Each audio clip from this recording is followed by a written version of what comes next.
Hey everybody, Joe Casabona here, and today we're doing a bonus episode, a feed drop. I haven't done one of these in a while, and I'm really excited. My friends over at the Podcast Host have a new series out on their Podcraft podcast. And the first episode is called From Doubt to Determination, Pushing Through the Podcasting Dip.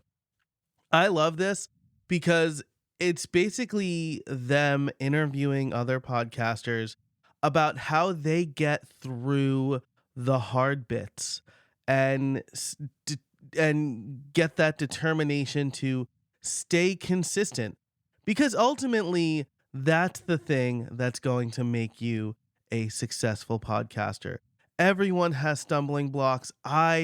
With my, I would say, near perfect processes, miss episodes because life happens. There's the human element, and it's hard. Podcasting is not an easy thing. If it was easy, everybody would do it and be successful.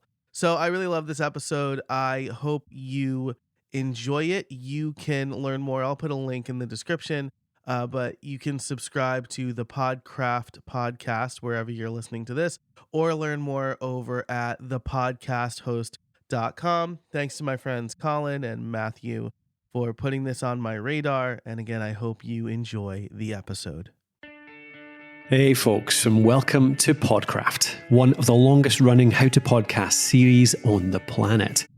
I'm Colin Gray from thepodcasthost.com, and on this brand new season, you'll hear from some of the best independent podcast creators in the business.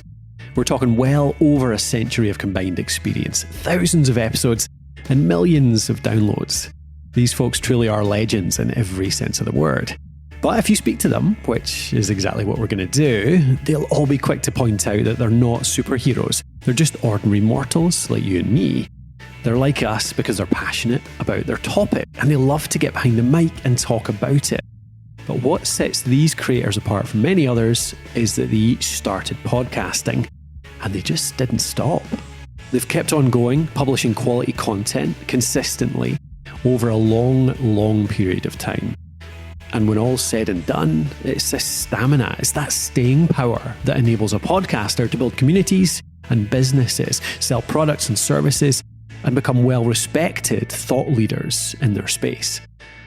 But here's the big thing. The fact that these indie pod legends haven't quit doesn't mean they've never thought about it. Far from it, in fact.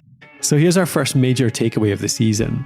It's not the thought of quitting that'll determine the future of your content, it's how you respond to that thought. So let's hear from Kathy. She's an award-winning travel blogger who runs the immersive storytelling podcast, Wild for Scotland. To be honest, I'm constantly close to quitting. Not because I don't like producing the content or the podcast, but it is a struggle. It is a struggle to balance the time you spent on producing the content for the podcast and the time I spend in other things or other parts of my business and things that actually produce money. So with monetization being tricky in my niche and also just for one person to do it all on their own, I'm constantly battling with this fear that it's not worth it. And I think that's a combination of imposter syndrome, as well as maybe things don't always work out as fast or as successfully as you wanted, speaking to sponsors, getting Patreon community supporters, things like that. But in the end, what keeps me coming back is the emails I get from listeners, the messages I get from listeners, the reviews we get, the joy and pride I feel myself when I listen back to an episode and hear the story or hear the conversation I had with a guest, knowing that I've made an impact for myself at the very least, because I've learned something new and I've trained or practiced my creativity, but then also hearing from others who've felt inspired or encouraged or confirmed in their own experiences in life. So that always makes me want to come back and produce more. And the money kind of fades away a little bit in the background. I do spend a lot of my own money on the podcast, and that is a worry with the cost of living crisis and many other things as well. So that is probably the thing that makes me closest to wanting to quit. at times. But then I do get clients through my podcast as well. I do get people who say, we found you through the podcast, we love it so much, we want you to help us plan our trip to Scotland. So I know it pays off in other ways. And I think just remaining aware of that and remaining open to the return on investment might look different than what you thought it looks like is something I need to remind myself of all the time. And that then pushes that thought of wanting to quit away again. And I love producing the podcast. It's one of my most favorite pieces of work I've ever done. I'm so proud of every episode we produce. And even if I feel like I don't know how we can go on, I know we have to go on because I love that feeling. And I know so many people enjoy it as well. And across the Atlantic, fellow travel podcaster Dee Carey has had similar thoughts in the past. Absolutely, multiple times. And it tends to be more of like a moment where it's just like, okay, you need to take a break because life is lifing. Like other stuff in life is going on. I've got other responsibilities. And then it's like the holidays. And then it's like, you know what? I'm just not going to record this week. I'm going to take a break and we'll come back fresh next week. And, sometimes I have to, just not beat myself up about it. Sometimes it's a matter of you're either going to put out a really trash episode or we cannot put out an episode.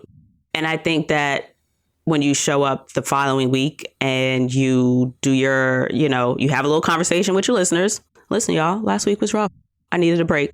Or you say, you know what, for this week, I am going to show up this week and next week I'm not going to. And then I'll say, you know what, next week we're going to take a break. I'll be back the following week. Whatever it is, it generally tends to be around the holidays. But for the most part, I really just try not to make it difficult for myself more than it needs to be. This is the first glimpse of a thread we'll see running throughout the course of this season. That your podcast doesn't need to be foot to the floor every single week for the rest of your life. In fact, many of the most successful, long-running podcasts lean into that seasonal approach, especially if their topic has its own natural ebbs and flows too. I mean, here's Robin James from Eurovision podcast, The Euro Trip. Do you know, I think probably Rob and I have probably come close to thinking, I wonder how long this goes on for. And we probably think it a good few times a year. But speaking personally, I think probably once we get to the end of the Eurovision season every year, so obviously the contest happens in May, and then we probably do 1 or 2 more episodes after that just to wrap up the season. And then we take a break for a month or 2 months or so. And always, I think every year we've done it, I've always had the thought, I think that's probably it for me. And I've never ever went to Rob and had that conversation, but I've always had that thought in my mind thinking, we've done some great things over the year. We've spoken to some brilliant people. We've broken some huge stories that have created waves in the Eurovision community and that sort of thing. We've had loads of fun, and we've visited some great cities and all this sort of thing. And then every year I always think, how can we top that? I don't think we can. And I don't. Maybe it's just a natural instinct sort of thing where you achieve something in life and you think, what's the point of trying to do it again if you don't think you can do it any better?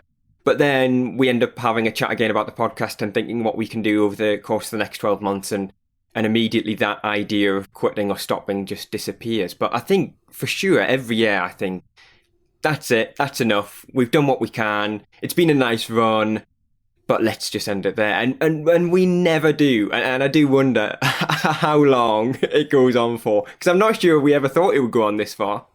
No, I think this year more than any other year, like I'm speaking on behalf of myself, but James, I'm sure you'll agree as well. I think this year more than any year, what you've just said there, it was kind of like, how do we ever top this? Because Eurovision was in the UK, which we never thought would ever be possible when we started doing the podcast. We were in Liverpool for a week. We were in the press centre every day. We were chatting to artists. We spoke to the winner. We were doing some stories that no one else was doing. Our coverage was probably as good as it's ever going to be. And it's like, well, what do you do now? But there is always something. I think there's always a passion there behind something that you've worked so hard on. It's such a big decision to end it. But also when you care so passionately, I think, about the subject that you're covering, I think that helps. That does help provide the motivation to keep going. But also, I think if you are a solo podcaster, I think it probably is much harder, because at least for me and James, we have each other and we can talk about it, and we can, brainstorm ideas, and we can, at least halve the load. So for example, a small example of that is that we do a weekly podcast. I'll edit one week, James will edit the following week, and we alternate like that. So that's just a small example of how we can kind of ease the load a little bit, which I think does indeed help the longevity of the podcast. Here's Susan from the Lush Life podcast. I've never quit. I've never thought about quitting, but there have been times where I've not done as much. For the first 4 years, I pretty much did almost every week. And it is, anyone knows who has a podcast, it is a time sucker.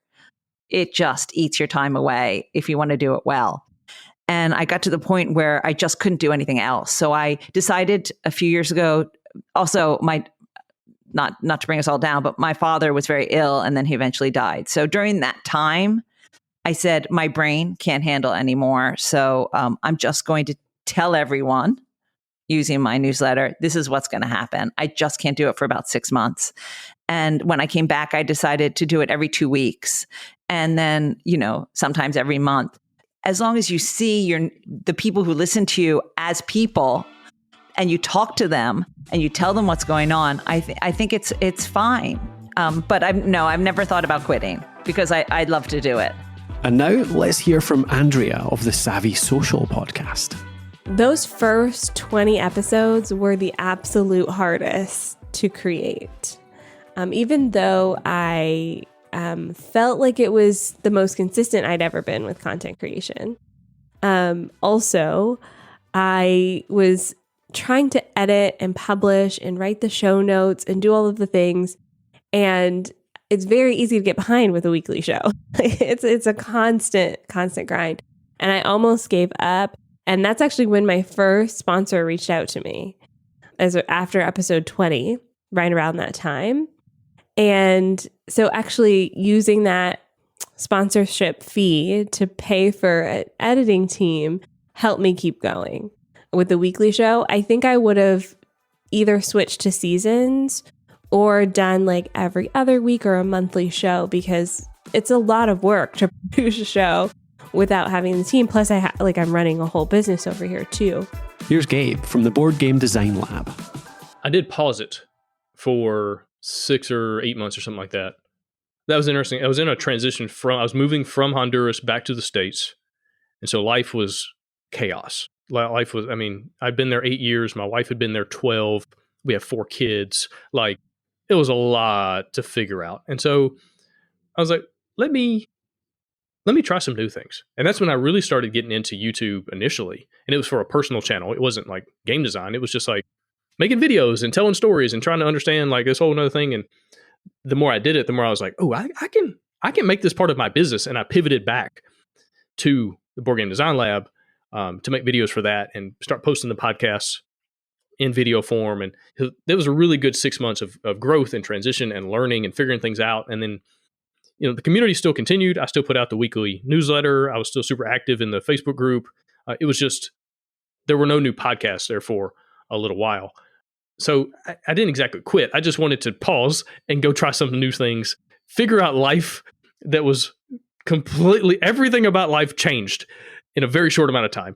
And so it was just a good time to go on hiatus, but then, came back and have been doing episodes since that break. And then now going into next year, again, it's not quitting, it's just pivoting. It's doing something different, repurposing content, repackaging things, trying something new.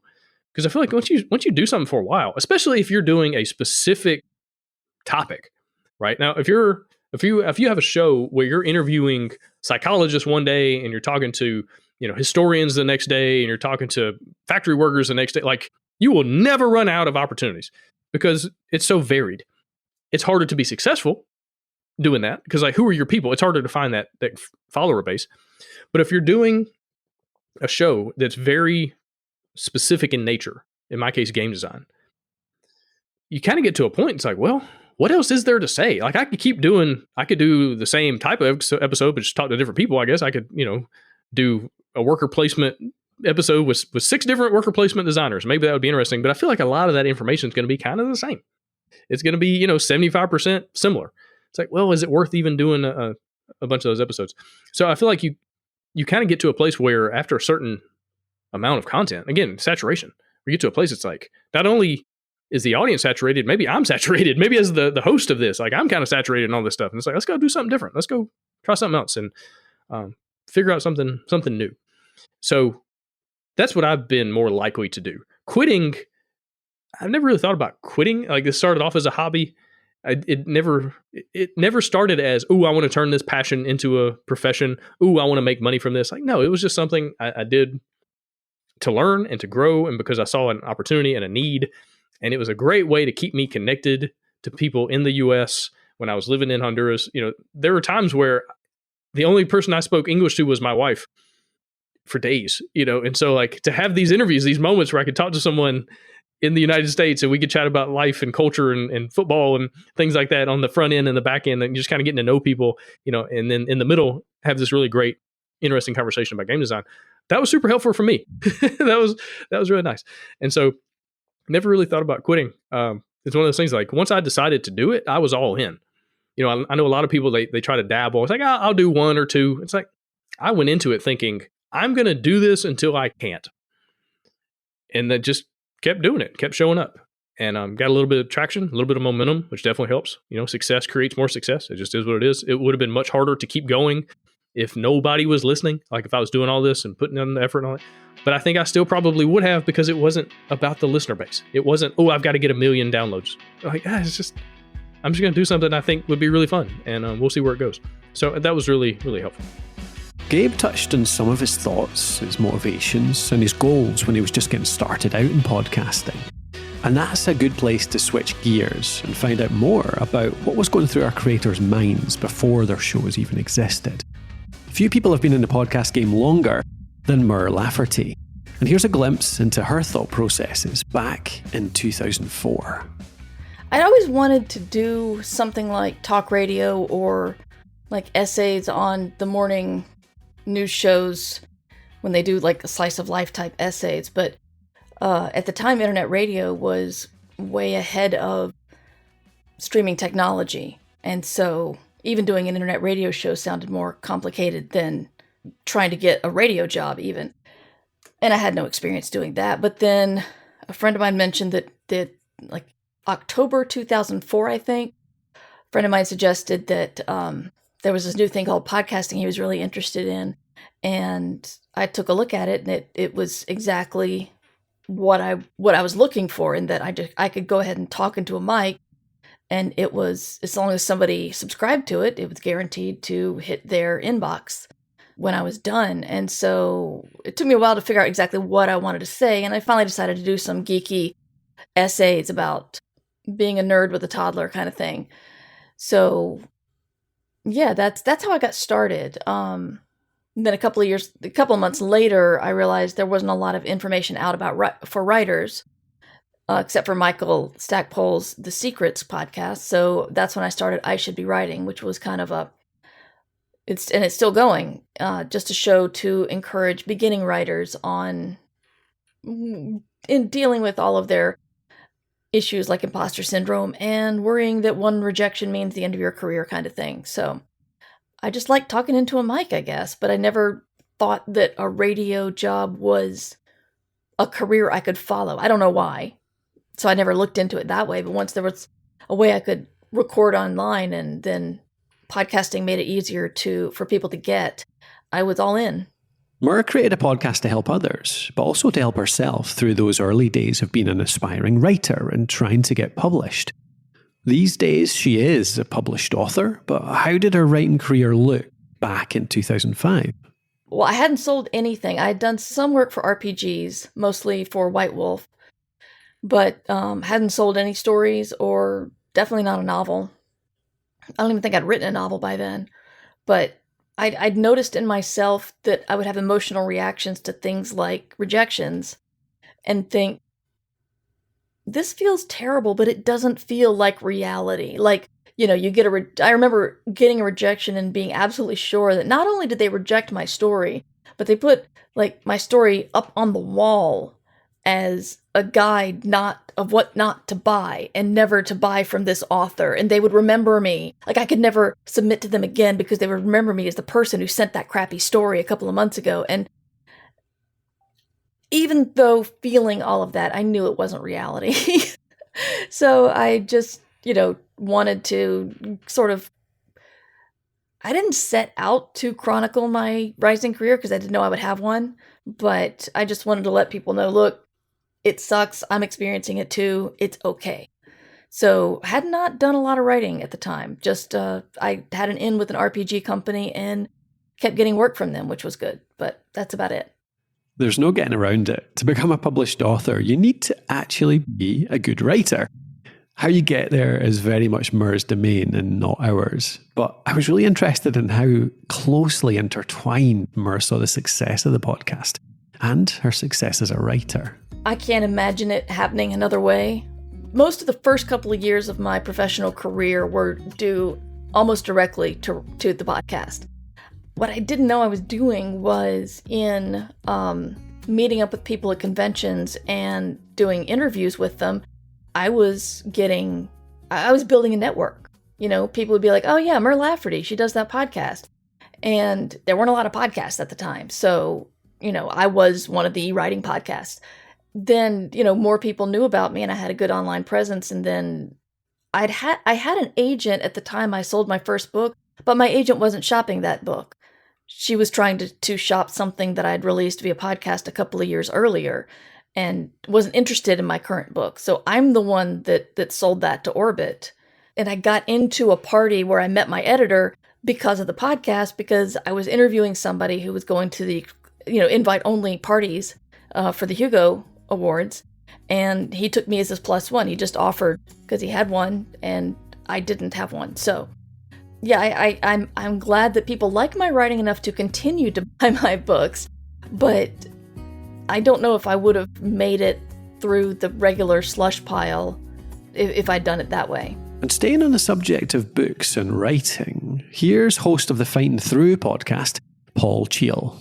My dad was in the Second World War, and when he retired, he wrote his memoirs, and I got them published through Pen and Sword. And it was to try and get people interested in the book. I thought, well, if they listen to an episode which has a chapter of the book, then they might buy the book.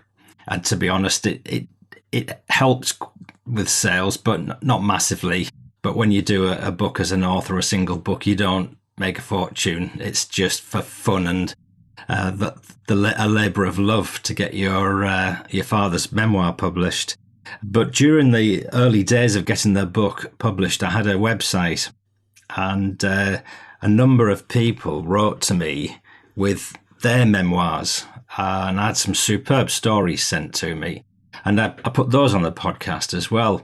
And that started the ball rolling. So it wasn't just Dad's book, it was memoirs of other people. And coincidentally, I came across a couple of veterans that I went to interview. So that went from just reading a chapter of a book to reading other people's memoirs and then doing interviews. And it all started from then, and it's carried on. Let's give a wee nod to Ernest Hemingway now as we segue from literature to alcohol. This is Susan from A Lush Life Manual talking about her podcast origin story. It was really one meal that did it for me, that pushed me into the whole podcasting world, because I was originally, and still am, a travel writer, luxury travel writer, and I was on a press trip to the south of Italy. In fact, I was in the island of Capri, and we had gone to a glorious 4-hour lunch. And 2 hours later, they said, it's time for dinner. And I was like, it's not possible. I've just eaten as much as a human could possibly do. And the restaurant was lemon themed. And I saw that they had limoncello, homemade limoncello. So I said, look, just give me a glass of limoncello. I just can't eat anything. And while I'm sipping it, I'm like, I really like to drink more than I like to eat. And then I went back to the hotel and I started talking to the bartender. And I really loved his story. And I had been, I guess, not really a huge listener of podcasts, but I loved This American Life. My brother had introduced me to it. I don't know, a couple years before. And for some reason, I thought his story would make a great podcast. I wonder if there are any great, or if there are, and not just great, just any podcasts in the drinking sphere. And there were a few in the US and not really any in the UK. And I live in London. So I thought, oh, well, why don't I just start one? So I bought a tiny microphone that you could attach to your iPhone, and it just went back to all the PRs I knew for hotels and was like, can I interview your bartender for a podcast? And most of them are like, we have no idea what you're talking about, but sure. Yeah, whatever it is, if you want to interview someone from the hotel, go crazy. And that's really the start of what is now called Lush Life podcast. It was originally, I wrote under a blog called Best Bits Worldwide. And so originally I called it Best Sips Worldwide. And I found that doing it for about 2 years, so it didn't really sit with the luxury travel blog that comfortably, should I say. It was kind of, okay, I wrote this luxury travel blog and I had this podcast where I interviewed people in the drinks industry. And so that was 8 years ago. And so about 6 years ago, I decided it really needed its own home. And that's when I started my blog, which is called A Lush Life Manual. And from that, I just cut off the lush life, the play on lush being someone who drinks a little too much, as well as luxurious. And that's kind of how it all began. Here's Alana and Samra now from the She Well Read podcast. We were both working corporate jobs, so just needed something to get through the day, and podcasts are kind of really helpful for those types of things, especially when you're doing like mindless work, which sometimes you are when you first get out of college.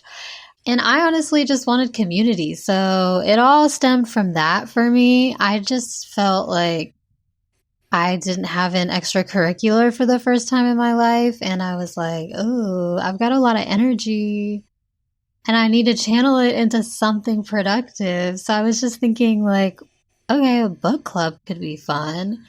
And it could be like, you know, for the girls, like it doesn't have to be stuffy and like serious. Like we can just have a good time and it's not that deep. And mostly it's just about catching up with your friends, you know, at the end of the day. So yeah, that's the whole vibe of the show. Very much. Yeah. But yeah, piggybacking off of Samra, yes, I had just gotten into podcasts and podcasting and was like, what is this? This is so cool. And so when Samra was talking to me about the book club and, you know, I initially asked her, like, what if we like made a podcast out of it? I don't think I knew what we were doing then, like what it would turn into and what it is now, like to see the evolution in front of our eyes over the past 5 years. But I think also the goal when we started, kind of like Samra said, was building that community. And also we both still to this day work 9-to-5 jobs, but like that's not our end all be all necessarily. Like we're both creatives at heart. And so this was something that kind of was at the start of both of our creative journeys as adults or new adults, because we started this when we graduated college. And so we always knew, like, you know, we always wanted to take it to the next level, but also have other ventures that stem from She Well Read and starting the book club. So yes, a little bit of that too, but definitely the community aspect also. Being able to, the amount of people, like the people we've met or who have like reached out to us and been like, oh my gosh, I love your show. Or, you know, I love like the fact that y'all are a bite-sized book club. So I don't necessarily like feel the pressure of reading like you do in a normal book club. And the fact that we promote reading any and everything. It's just been a really cool journey. I'll say that. Rob, the Euro trip. So for me personally, even though the podcast, the Euro trip, has been going for just over 3 years now, for me, the Euro trip has been in my life longer than that. So the Euro trip actually started its life as a show that I did on student radio when I was at university. I started it in 2012. So the Euro trip, in its original guise, has been in my life for 11 years now. But obviously graduated from university a long time ago. So that was 2014. So almost 10 years ago, terrifyingly. And then had kind of done a few bits and bobs since then. Always been a big Eurovision fan, and I was working in radio at that point. and I wanted to do some sort of Eurovision-based kind of project, and it was the pandemic, as many podcasts, of course, started. So this was the summer of 2020. And me and James had met, I think, the year before. And I knew James was also kind of studying something very similar, so kind of like radio and media at the same time. So it almost seemed like a natural fit, really. I think I reached out to James, asked if this was something that he was interested in doing. And, you know, at that point, there was a bit of a gap in terms of Eurovision content for Eurovision fans out there, because, of course, the contest had been cancelled for the first time in 2020. So we wanted to bring something different to the Eurovision community that was out there and kind of had a thirst for Eurovision-based content. And yeah, I think we wanted to do something a bit different because, yes, we weren't the first Eurovision podcast, but we were probably the first Eurovision podcast that reached out to do feature-length interviews with previous artists and contestants. We were the first ones that kind of dove a bit deeper in kind of the journalism and the news side of things as well. And we've evolved the podcast more into that direction sort of as we've gone on. It was cool to see Podcraft as a finalist in the Independent Podcast Awards just recently, 2023 actually. We were in the business category. But, of course, we didn't win. But who better to lose out to than Vicky Weinberg of Bring Your Product Idea to Life. I am a huge podcast fan, as we've been talking a bit about before I started recording. I listen to lots and lots of podcasts. And when I started off my first business, well, actually it was my second business, but the business that led to this is I launched my own range of baby products, which I then sold on Amazon. And when I was in the process of setting that business up, I was looking for all kinds of places for stories and advice and how to get things done. And I could find lots of content online. I could find YouTube videos, but all the podcasts I could find from people who had created and sold their own products were people who felt like they were miles ahead of me. I wasn't finding stories from anyone I could relate to. They were all like people, heads of big brands that we've all heard of, or they were maybe people I hadn't heard of, but they were clearly starting from a different place than I were. People who had a lot of capital to, they could put hundreds of thousands of pounds or dollars into, this startup. But I wasn't in that situation. And I found it really hard to find anyone that I could follow or hear from that I resonated with. And so I muddled my way through and I launched that business. But that was always at the back of my mind. And then it was, I think it was around the end of 2019, I just thought, you know what, I can't find this podcast, but I still think it would be a really good thing for people to have. So I'm going to start it myself. And by that point, I'd been running a products business for a couple of years. So I had some contacts. I had some people immediately I could think of that would be great guests. And that's really where it started. It was something that I felt was sort of missing. So I hope you're enjoying this podcast. And if you're keen to try doing this yourself, creating your own podcast, we created a tool called Alitu many years back now, designed to make it as easy as humanly possible to make a podcast. It's got call recording in there, you can record solo, and then it automates a lot of the technical stuff. You get all of your audio cleaned up to make it sound sweet, and you get your theme music and your transitions added in automatically. Plus, the editor allows you to edit your audio in the easiest way possible, podcast specific, and it's got text-based editing in there too, so you can edit as if you're editing a Word document. Then finally, hosting. You can publish your podcast to the world right inside Alitu using our own hosting, or you can connect to many of the most popular podcast hosts out there. So it just makes it super easy to go right from recording to editing to publishing all in one place. That's what Alitu is designed to do, to save you tons of time and a good bit of money, bringing everything into one place. So if you want to try it out, go over to alitu.com. That's alitu.com, and you can use the free trial to see if it works for you. And now back to the show. Let's hear from Andrea of the Savvy Social podcast. I come from a YouTube background. I started my YouTube channel in 2007 and very inconsistently uploaded content through till 2018 when I started my podcast. I actually was inspired by some of my clients who had podcasts at the time. So I was managing their social media and found that it was a lot easier to be them on social because they had this amazing catalog of all of their kind of thought leadership and, interviews that they'd been on. So I started diving into the podcasting world coming from a YouTube background. And podcasting was so much easier than creating a YouTube video because of all the editing required for the videos. I was able to actually create podcasts much quicker than YouTube videos. So that's initially why I got into it. But it quickly became one of the most consistent forms of content that I produced. And a lot of my potential clients would go back and listen to podcast episodes before hiring me for social media. So I started talking about, my strategies and my skills and interviewing other people in the space. What are they doing? So it really just started off as a curious way to create content outside of YouTube. And then I completely put all of my energy into my podcast now. It's just my favorite medium.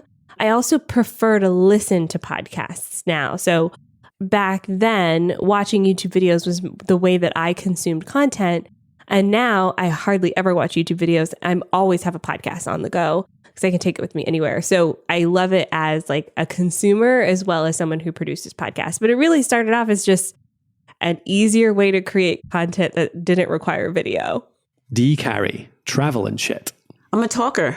It just naturally kind of happened that technology got to a point where it was easier to talk it than to write it. I've always been a creative, and I started, I'd say, probably 2008 is probably a safe bet to say that I started with my creative journey, and I started doing YouTube and hair reviews and just vlogging. And then I transitioned into blogging. I just would write, and I had a really fun website, and I had a fun YouTube channel, and it was a good time. And I had dabbled with the idea of podcasting in the early days of when podcasting was just like an RSS feed and there weren't different like podcast players, and it was pretty much just felt like more of a Google search, but I couldn't figure out the tech. And so I kind of just gave it up. And a few years later, I had a friend that was looking to start a podcast network. And so he was saying, well, what do you think? And I'm like, well, I already have a ton of shit to talk about, so let's do it. And I started recording, and that's how I started. It was kind of I fell into it, and I already had the content. So it just made sense to package it in a more time appropriate way. Kathy, Wild for Scotland. I started Wild for Scotland during the pandemic. It was very much a case of all of my other work falling away, and also the things I did in my business, which is a travel blog and planning itineraries. None of that felt useful at the time because no one could travel. And so I didn't have really anything to do, and I also didn't feel very useful, which is a very bad combination in my books. So I thought of a way that I could still convey my passion for travel in Scotland without actually having to travel, and also provide something that would be useful for people even if they're not traveling. And the podcast kind of was the obvious solution at the time to use a medium that people could enjoy from anywhere in the world, to feel connected with the place, and also that allows me to tell stories from my bedroom at the time. So yeah, it was just a perfect kind of situation to do that. Gabe, Board Game Design Lab. This was back in 2014. I was living in Honduras, and I was working at an orphanage, and I was needing a hobby, right? So when you do that kind of work, especially I was working 3 weeks on, 1 day off, 12-hour days most days, and in a lot of ways I just needed an escape. And so I started working on board games. I started creating games just for fun, right? Just as a hobby. And that was a wonderful way to not only kind of separate myself from the reality of living in a foreign land doing pretty intense work. I could make a game about dragons and dungeons and whatever, and have some fun with that. And then I started listening to game design podcasts and really enjoying those, but also at the same time kind of wanting more. I couldn't exactly find the show that I wanted. I found a lot of really good shows, really good podcasts, but they would have 52 minutes of filler and 8 minutes of what I really wanted to hear. it was a lot of, hey, what do you think goes best on a hot dog? Like, what's the best toppings? It's like, what? Hey, what movies you watch lately? What games you play? I don't care. I don't care about any of this. I'm here for like a very specific thing that you advertised what this show was about, but then the actual meat of the show would be so little, as far as like a game design tip or trick or how a mechanism works or something like that. And so the more I listened to those shows, the more I just wanted something else.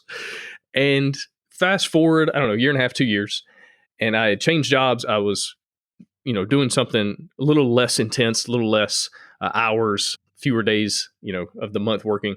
And so I thought, what if I made a podcast? Like, what would that look like? And so I started doing research, started looking into all the technical aspects and what kind of internet you need and what kind of microphone and what kind of software, all the different things, just trying to figure out, could I do this?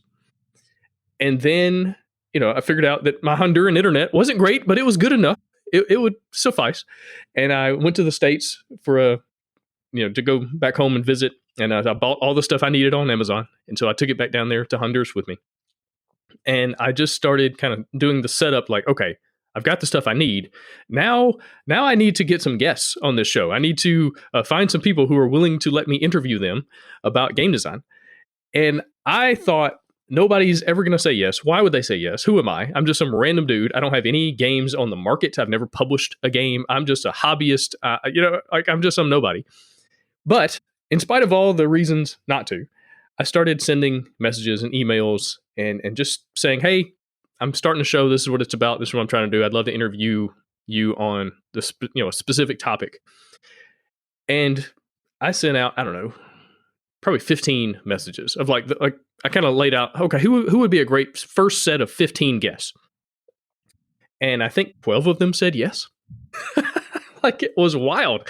All these people that had no business saying yes agreed to come on the show. And all of a sudden it got real. It's like, oh, dang, I gotta figure this stuff out for real. Like, these are legitimate people in this industry. And I want to make sure I'm doing a good job.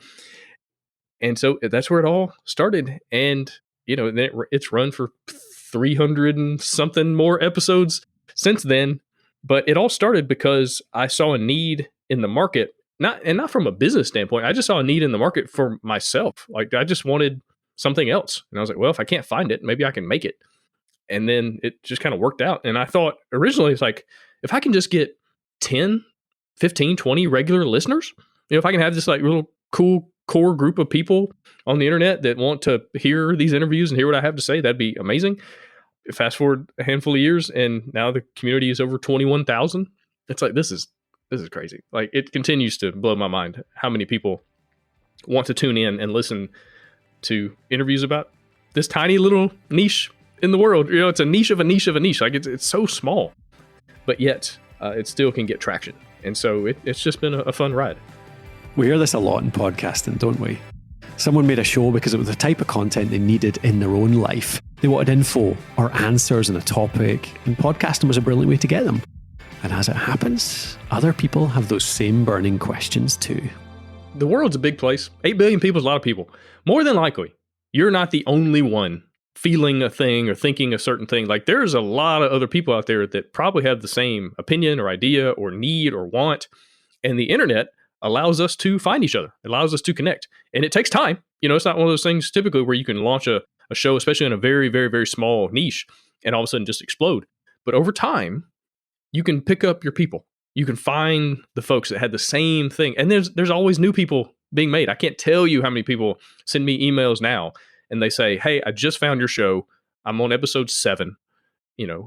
Really loving what you're doing. I just got into game design. I just got into this. I'm so glad that your show exists as this resource.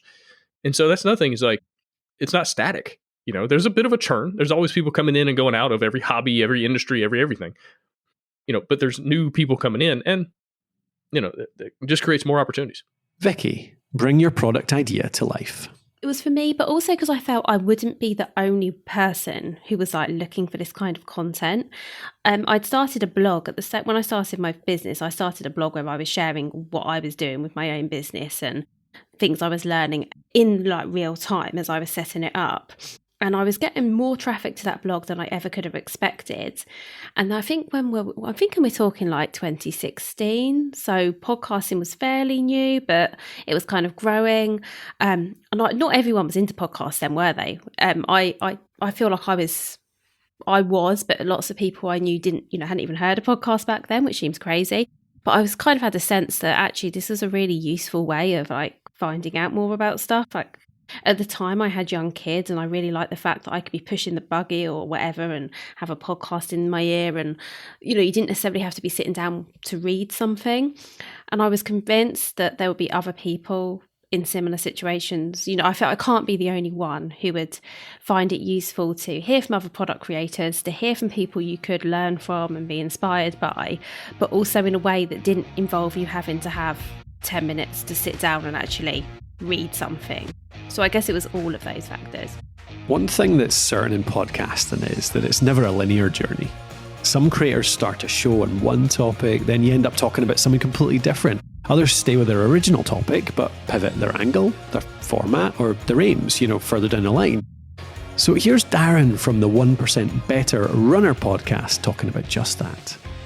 I wanted to talk about stuff that I was able to talk about with my friends, so I started the podcast called Cool Black Dudes. CBD Radio was the name, and it was this little group that we had, and it was like black nerdy dudes that sound like me, kind of look like me, that don't really fit into the mold of stereotypical black people. And I was like, oh, we're cool black dudes, like we're owning it, and cool black dudettes.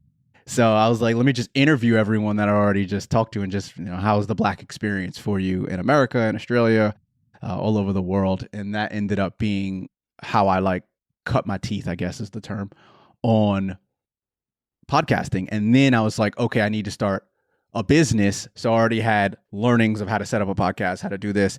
So I was like, I feel confident enough to start a podcast business and produce other people's podcasts at that point. And then it just kind of spiraled from there. So then I started around 2018. I started my second podcast, which was called Master of Some back then. Now it's called the 1% Better Runner. And it's all about fitness and health, but being a metaphor for life and getting 1% better each day. And how, just running is the same as business, is the same as relationships and all that type of stuff. So that was my second podcast, and that's still going. And I stopped Cool Black Dudes because I just hit 20 episodes. I was like, I'm done. I don't want to do this. No one's really helping me promote it in the group. And then my third one, which was my company, Podpaste, the production company. And I just was like, I'm going to do a podcast about podcasts. And it's actually more about how podcasts can help brands. That's what it really is about. D. Carey, travel and shit. I am a serial creative, and if it weren't podcasting, it would be something else. It's more of a way for me to kind of get that creative energy out, and not necessarily something that I really hold myself to in terms of hard goals. I struggle with goal setting as a person. And I find that if I turn this podcast into something that I as a person don't love and enjoy, that it's going to become a chore. It's going to be a job. And I already have a job. I have a 9-to-5 that I'm not a fan of. So why would I turn this into that? So in terms of goals, I've every year kind of dabbled here and there with, what's my goal going to be? And I'll spend a good month or two, really writing down, I'll try this and I'll do that. And I'm going to focus here. And then it kind of falls by the wayside, and I just show up and do the podcast. And so when people ask what the goal of the show is, the goal of the show is for me to creatively express myself. A byproduct of that just so happens to be that I can bring other people along with the content that I am interested in. I can rope people into the story of why travel is so much more than vacation. That's something that I'm very passionate about. I kind of fell into traveling by accident. I didn't leave the country until I was 30. And so it's been 8 years of far trips, close trips, big trips, little trips. I've really just discovered that travel is kind of like one of those things that you can look through the lens of travel with so many common run-of-the-mill everyday occurrences and really see that it doesn't have to be what you initially thought it was going to be. I initially thought travel was going to be luxury accommodations and going on safaris and, you know, doing what National Geographic said travel was, or doing what Condé Nast said travel was. And then I realized, like, going to visit my cousins in DC is traveling. Going to Mexico for a friend's wedding, obviously traveling. But, you know, going to I'm in New York, so going to Pennsylvania, which is like an hour and a half away from me. It doesn't have to be a luxurious, far off, distant land. It can really be just exploring communities and exploring different surroundings. And New York is a beautiful state where we've got mountains, we've got the beach, we've got the city. But it's nice to go to California and see what the desert out on that end is like. Yeah, there's a desert in Qatar. That was a great time. But Joshua Tree in California was also a fantastic time.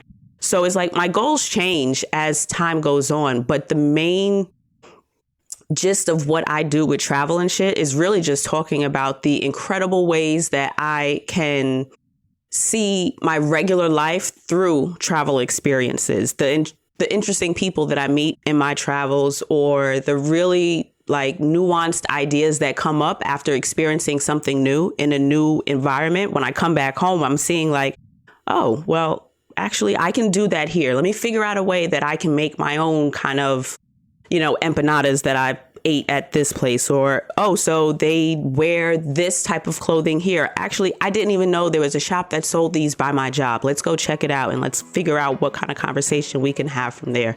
So there's so much travel in really innocuous settings, and I really enjoy highlighting that. So the goal of it really is just to share that experience with people, and I get to just get the conversation off my chest. Susan, Lush Life podcast. Is it too liquid of me to say that I didn't really have a primary goal? I just thought, okay, there's a space that's empty in the podcasting world, and I think that I could fill it. And it was something that I was really interested in. It was really a learning experience for me. I didn't go with a financial goal or a monetary goal or how am I going to monetize this? It wasn't even in my head to do that. It was just, I'm really interested in learning about these people. I think that someone else might be interested in learning on, because I started interviewing bartenders, how they got where they did. And that, you know, how someone went from, you know, working in the back bar or working in a kitchen to becoming a really famous bartender where they're winning awards. That journey really interested me. So I just thought, I'm interested in it. Someone else might be interested in it. So let's just go crazy. As I said, I wasn't really looking to earn any money from it. It was just an organic interest, I guess, that was the impetus. Paul, fighting through. Well, I mean, from episode 1, which was just me reading chapter 1 of Dad's book, it's evolved from just being a read to interviewing a veteran, reading a veteran's memoirs, reading chapters of books that have been self-published. One or two that have been published by perhaps recognised authors. But I try and specialise on, my tagline is great unpublished history. So in the main, it's stuff that's never seen the light of day. So I'm introducing people to material that they've never come across before. I mean, in some cases, I'm only the third person in the world who's read some of this stuff. You know, it's just been in a dusty loft or in a drawer somewhere. So it's now interviews, other people's memoirs. I interact with the listeners a lot. I'm always getting people sending in little anecdotes, maybe about their grandfather who did X, Y, and Z during the war. And it might only take 2 or 3 minutes to read, but it's a nice little story, and it's all part of the entertainment. And as time goes on, I curate stories on different subjects. So my next episode, hopefully, is going to be about snipers. So the last few years, I've just been curating, collecting stories about snipers in World War II. Kathy, Wild for Scotland. I think the biggest change over time was obviously once everything opened up again and I could travel again, it meant that I could write stories that were based on new trips and new experiences. It wasn't only drawing from my past, but I could actually also do trips specifically for the podcast. It also meant I could record audio on site and on location rather than just using sound effects from data libraries and sound libraries. So it was quite incredible in the way that it changed how I traveled and in the way I could tell stories on the podcast and what types of stories I could bring.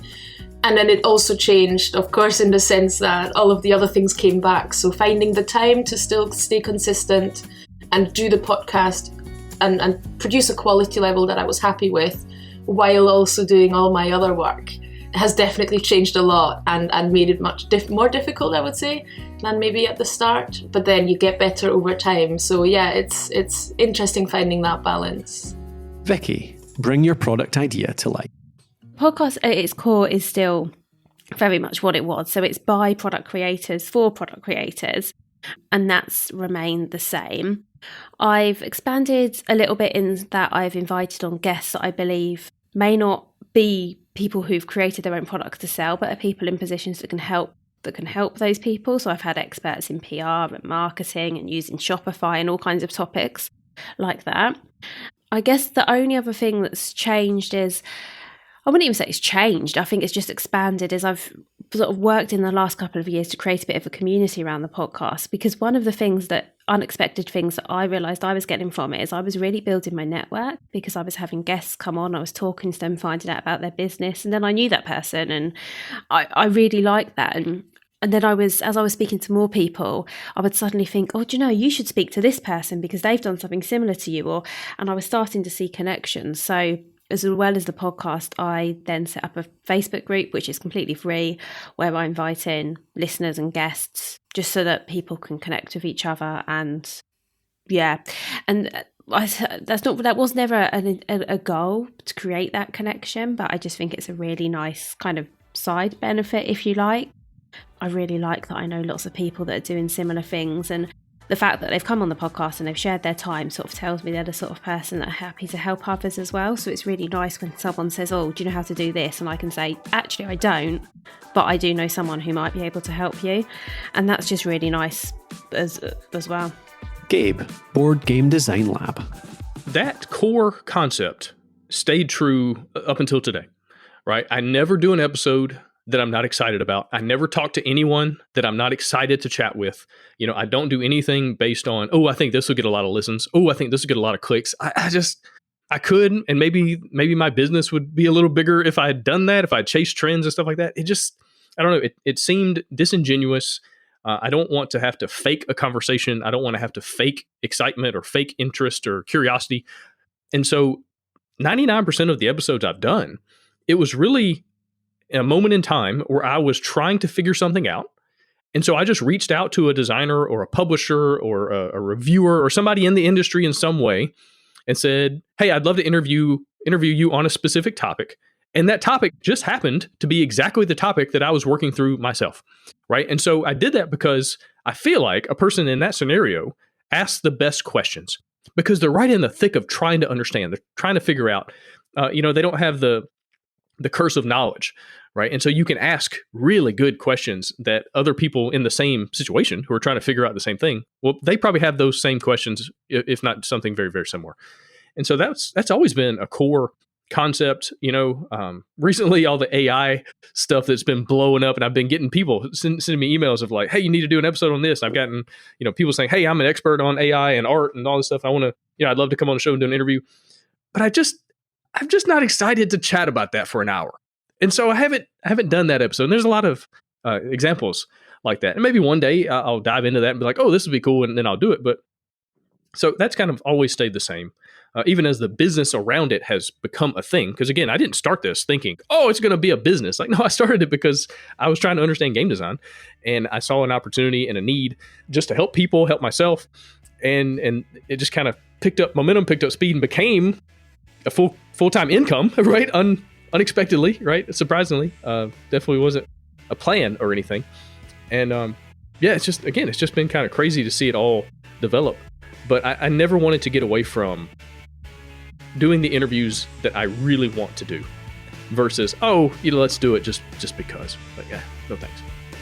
You've been listening to Podcraft, brought to you by thepodcasthost.com. Check out our How to Start a Podcast guide if you're looking to do this yourself. It's over at thepodcasthost.com/start. But on the next episode of this series, our indie pod legends are talking traction.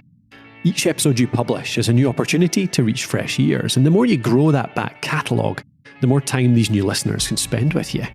That's the secret sauce of building an audience, and it can bring loads of new opportunities for your pod too. Of course, staying consistent enough to actually grow that back catalogue isn't without its challenges. So we'll be looking at some of the roadblocks our podcasters faced along the way, and how they overcame them. So make sure you're subscribed or following Podcraft on your listening app of choice, so the next episodes come to you automatically. Trust me, you don't want to miss this one. And a final note around staying consistent. Remember, if you're making your own pod, try out Alitu for the easiest way to create it. It's got call recording, audio cleanup, audio editing, both text and audio based, and it's got hosting built in and connections to all the other hosting apps out there. Go over to alitu.com, that's alitu.com, to try the free trial and see if it makes your podcasting life easier.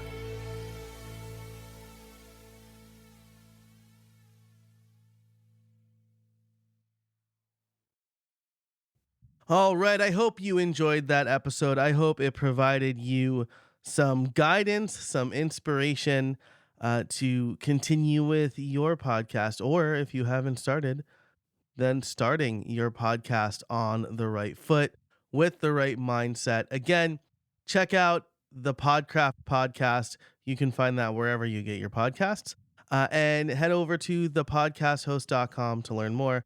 Thanks so much to Colin and Matthew for sharing this episode. And until next time, get out there and build something.